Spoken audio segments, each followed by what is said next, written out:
Okay guys, Brent Hull here, talking to you about hierarchy. Okay, we're in a very classical room. This 1920s house built by a regional architect. Great details in here, but what does hierarchy really mean? Okay, well, in this space, he has elevated different openings. Okay, he's elevated and highlighted different things. For instance, if you look at this wall, we've got 3 openings. We've got this big wide opening, a single opening, and a single opening. Now notice what he's done here. The door headers and the door trim on this thing are about 1 inch higher, maybe 2 inches higher, okay?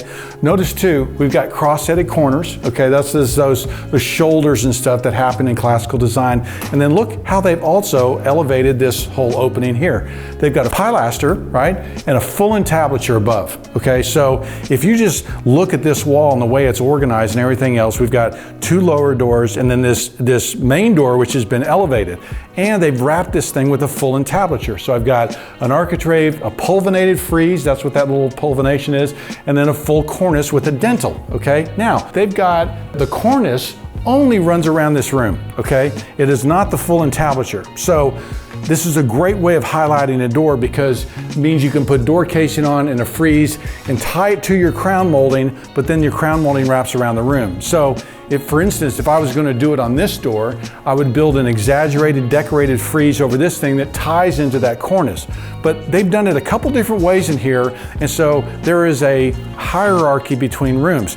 If you go into that room, it has paneled walls, okay? This room doesn't, but it has these elevated pilastered openings, these entablature openings.